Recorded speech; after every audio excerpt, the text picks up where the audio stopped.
जय श्री सद्गुरुनाथ ब्रह्ममहाराज को जय। श्री परमानंद शंकर नारायण सद्गुरु महाराज को जय। श्रीमन्नारायण गुरुपीठमुनकु जय। आत्मानात्मरहितम् अचल पूर्णोपदेशिकम् श्री निश्चलानंद नारायण गुरुर्शिष्यम् श्रीशैलवंशामृतिरेव जातम् श्री परमानंद शंकरेन्द्रं सद्गुरुं मद्गुरुं निज गुरुं भजाम्यहम्।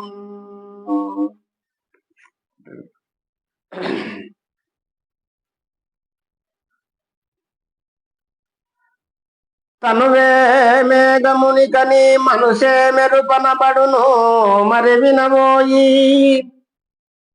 ఘనముగ శబ్దము గలిగియు కనుమదని బిందువాయే కనుగొనవలేరా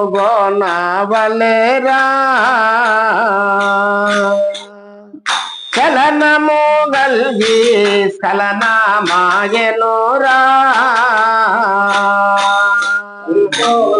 వలేరా చలనము గలిగి స్ఖలనమాయెనురా చలనము గల్గి స్ఖలనమాయెనురా చలనము గల్గి స్ఖలనమాయెనురా బిందు బీజము రెండు మేనందు భావించి బిందు బీజము రెండు మేనందు భావించి మెరుపోతిగా వలెనే మెరిసే మరుగై నటులా కనుగొనవలేరా చలనము గల్గి స్ఖలనమాయెనురా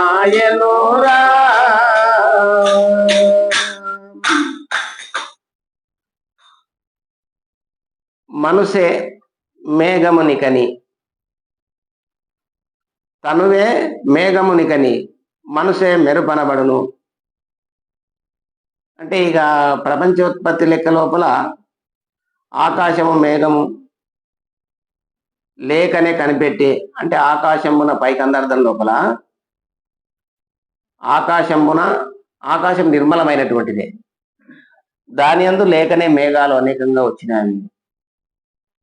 మేఘాలు వచ్చి అనుకోకుండా అన్ని మేఘాలు ఏకమై దాంట్లోనే మళ్ళా మేఘాల యొక్క కలయికనే మెరుపు వచ్చి ఆ మెరుపు లోపల మేఘాలు ఎప్పుడైతే రెండు కలుసుకున్నామో దాని ద్వారా ఉరుములు వచ్చి అనుకోకుండా స్ఖలనమైంది బిందువు అంటే వర్ష బిందువులు.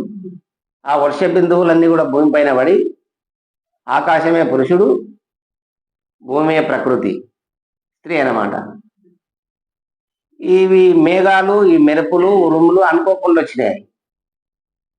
వచ్చి బిందువు అనేది పడిపోయాయి దాంట్లోకి మేఘం నుంచి బిందువులు పడ్డాకనే ఈ భూమి పైన ఉన్నటువంటి యొక్క బీజాలన్నీ కూడా మొలకెత్తినాయి. ఈ ప్రకృతి చాలా అందంగా తయారైంది అనేది ఇది ప్రపంచోత్పత్తి లెక్కలు అట్లా చెప్పుకొచ్చి మళ్ళీ తనువే మేఘము దీంట్లో తీసుకొచ్చింది. అది ఎట్లనో ఇక పిండాండం లోపల కూడా ఈ పద్ధతి ప్రకారంగానే ఉంది నాయన అని చెప్పి నాయన గారు ఈ కందార్థం లోపల దీవ కందార్థం లోపల మనకు తెలియజేస్తున్నాడు. తనువే మేఘమునికని మనసే మెరుపనబడను మనసే మెరుపనబడను మరి వినబోయి ఘనముగా శబ్దము కలిగియు అంటే ఇక్కడ మేఘం అంటే శరీరం అంటే స్త్రీ మేఘము పురుష మేఘం లేక ఇక్కడ శరీరాలు ఈ రెండు కలడం వల్ల ఏమవుతుంది మనసే మెరుపు అంటే మనసు హుషారన్నమాట. ఘనముగా శబ్దము కలిగి కనుమదని బిందువాయే అది వర్ష బిందువు సృష్టికి ఆధారమైంది. ఇక్కడ నీ తనువును ఉత్పన్నమైనటువంటి యొక్క బిందువు ఈ పిండోత్పత్తికి కారణమవుతుంది. ఇక్కడ అందుకు తీసుకుంటున్నాడు. ఇక్కడ బిందువాయే కనవలెరా చలనము కలిగి స్ఖలనమాయనుగా ఈ మేఘము మెరుపులు ఉరుములు అన్ని జత అయిన తర్వాత చలనము కలిగి స్ఖలనమైంది ఈ బిందువు అనేది. బిందు బీజము రెండు మేనందు ఉద్భవించినవి. బిందు బీజములు రెండు. బిందువు పురుషుని నుండి వచ్చినటువంటిది, బీజము స్త్రీలోనే ఉంది అన్నమాట. అంటే భూమిలో ఉన్న బీజాలన్నీ ఉన్నాయి.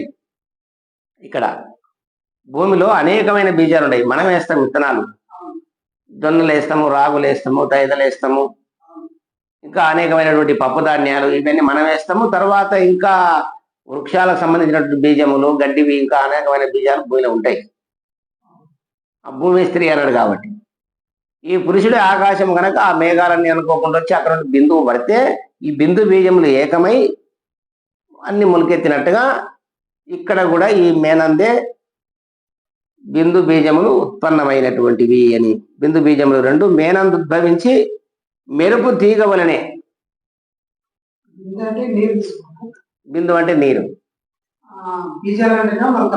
కింద విత్తనాలు ఇవి రెండేకమే మలిసినట్టుగా. అంటే మెరిసి మెరుపు తీగ వలనే మెరిసి మరుగైనట్టులా, అంటే మరుగైపోతుంది. అంటే మెరుపు ఎక్కడ ఉంది అనేది మళ్ళీ అర్థమవుతుందా? మెరిసినప్పుడే కనబడుతుంది, మళ్ళా కనబడుతుందా? మెరుపు కనబడదు. ఈ యొక్క నీ సృష్టి రహస్యం కూడా అదే విధంగా సంకల్పం వలన వచ్చినటువంటిది. అది కూడా మళ్ళీ వెతుకుదామంటే ఈ తనువందన ఎక్కడ లేదన్నమాట. ఈ బిందువు విచారిస్తే లేదు కదా. మీరు అటులా కనుగొనవలరా చలనము కలిగి స్ఖలనమాయనురా అని ఈ కందార్థం లోపల మనకి ఇట్లా సెలవిచ్చిన ఆయన గారు. జయ శ్రీ సద్గురునాథ బ్రహ్మహరాజ్.